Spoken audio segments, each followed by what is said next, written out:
So there's I am, which is what God told Moses to tell the children of Israel, who he had met up with and spoke with up on Mount Sinai.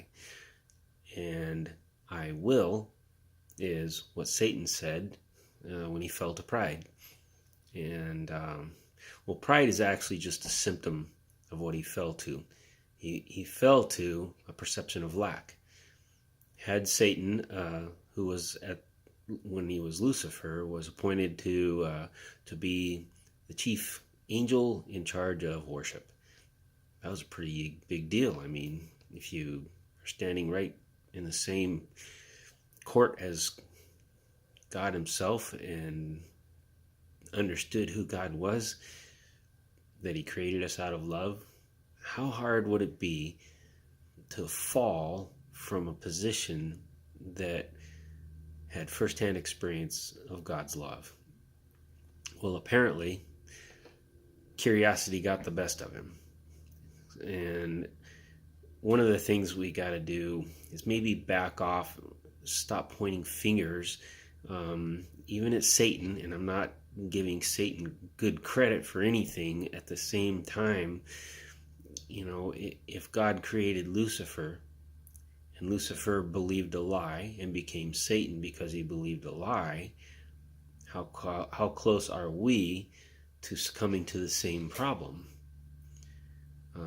We're the children of God, B'nai Elohim, and if Satan, who was so close to God and understood God directly, had heard God's voice, probably still gets instructions from God. I mean, just read the story of Job and you pretty well can figure out that's what happens. And yet, he falls from that position because of what? I'm thinking curiosity. Adam and Eve believed something that wasn't true, and out of curiosity went down that road anyway. They believed the lie of lack, the suggestion.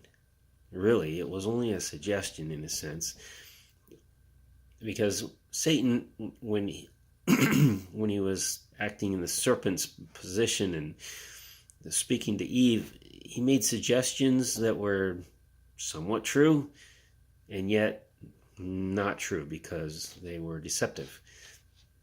How many people do you know have been able to pull the wool over someone's eyes because they used a little bit of truth?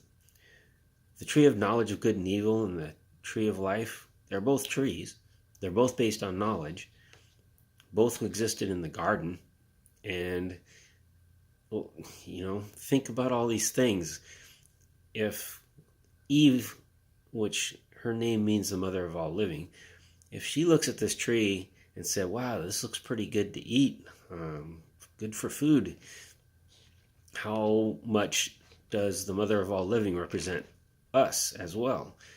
Adam means mankind, or man. How much of his taking of the tree of knowledge of good and evil represent what we could be doing? Well, I think it directly represents us.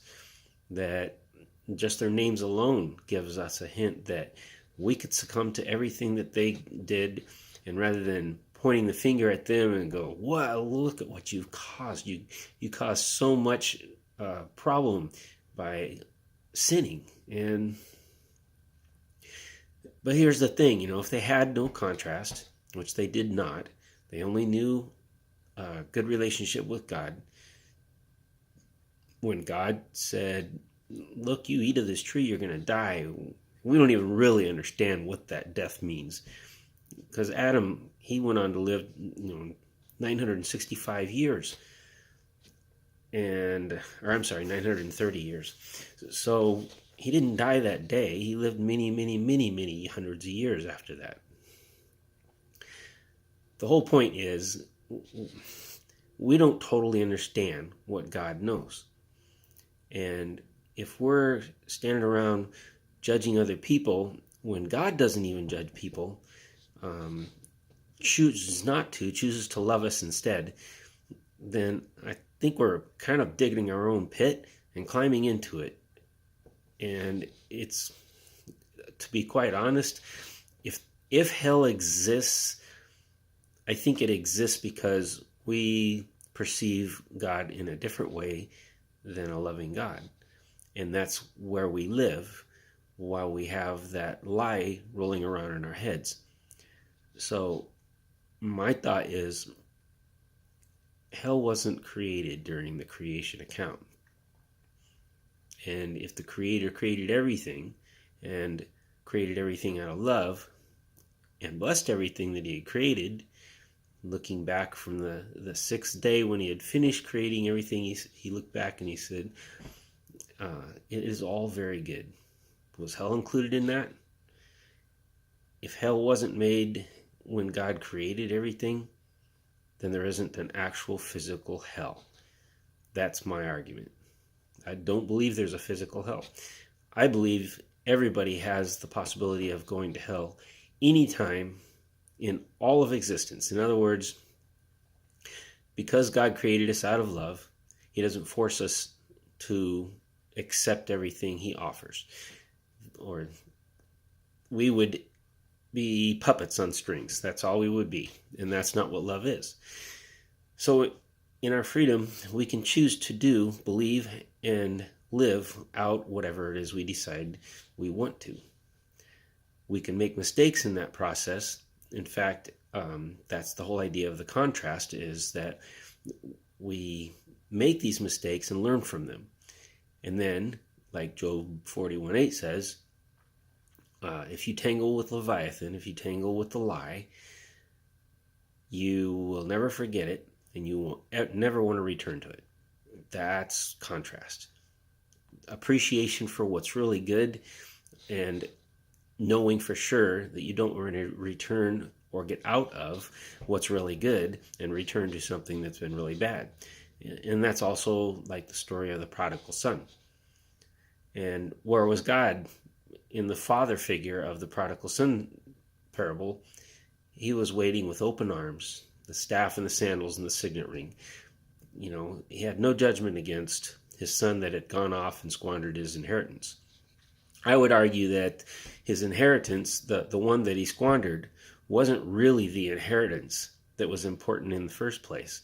Those were material things. Those were his, monetary valued stuff that he decided he wanted to go live his life do whatever he wanted to do. And that's not necessarily a bad thing.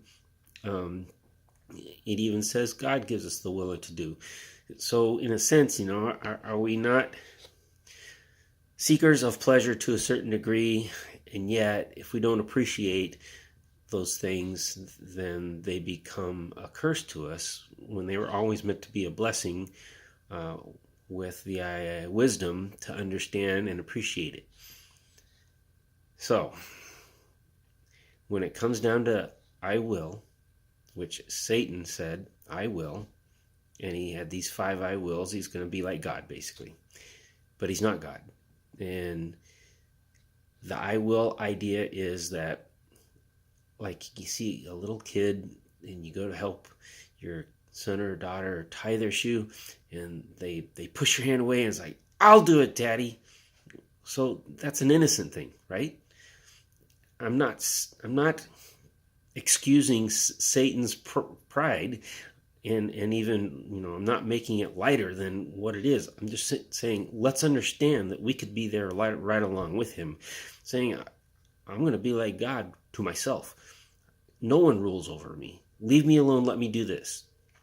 And God's going, okay, sure, go ahead, have fun, and learn some things in the process. And I really think that that's where we're at right now. Now, the I will statements basically are admitting to his perception of lack. Had Satan been happy with what he was doing as the head worship angel, why would he even look to do anything else? Why would he be searching for something that he thought God was holding back? So, hence the I will is the presumption of lack. We were never meant to perceive lack.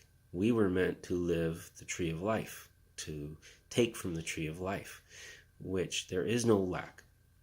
It was the idea of the Garden of Eden, which means pleasure, is that we had this amazing, loving relationship with our Creator, and there was nothing lacking. The lie was introduced off the tree of knowledge of good and evil, which, because of curiosity and no contrast to wisdom, of contrast to look away from the sin, because there wasn't contrast, they did something out of curiosity, and God wasn't angry at them.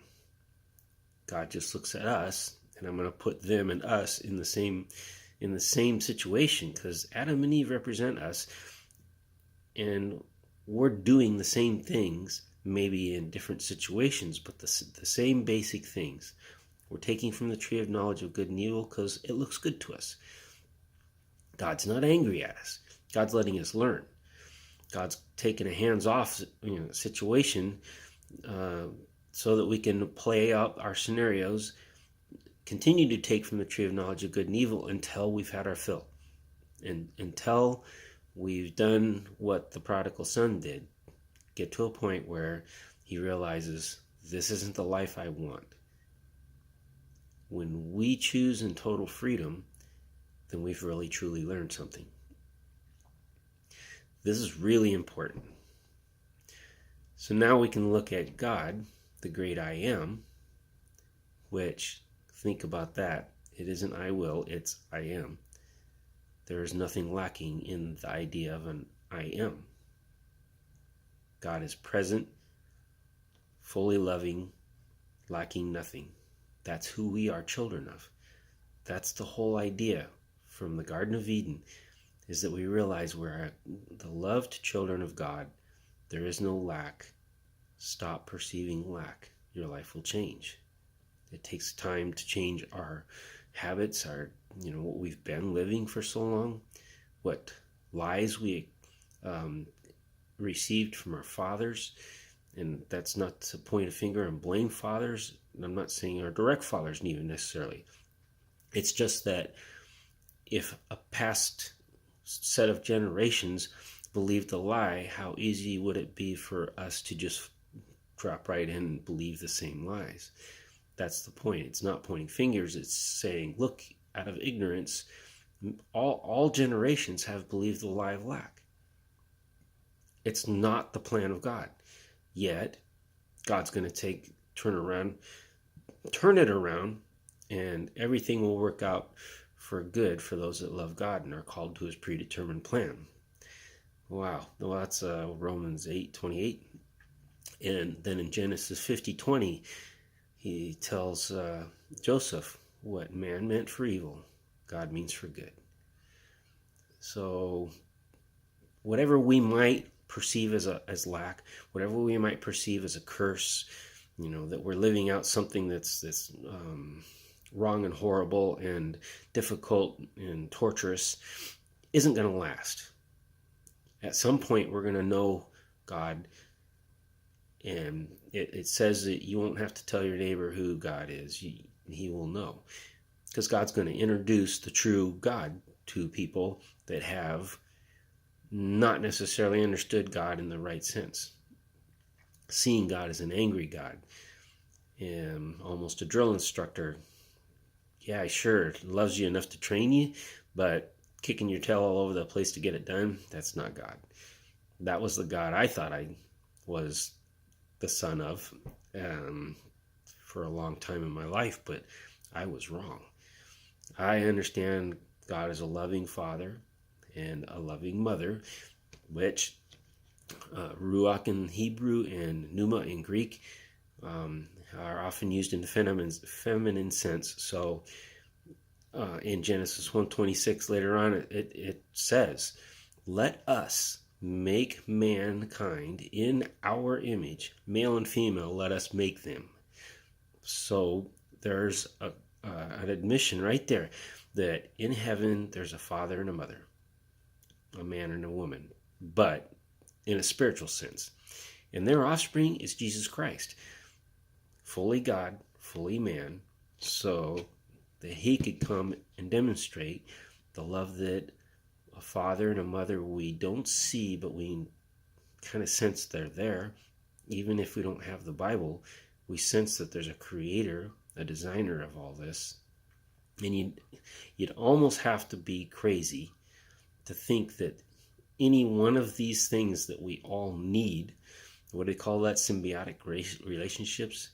We need these things, and those things need other things, and those things need other things. I mean, it's all so tied together that to think that any one thing had to be that had to come about by accident for it to make it to however long before it either starved to death or didn't have the environment or whatever it was, there has to be a certain amount of craziness involved in believing that something just happened by accident, lived long enough to find a mate and find food and have an environment. I mean, I'm sorry, but that is crazy.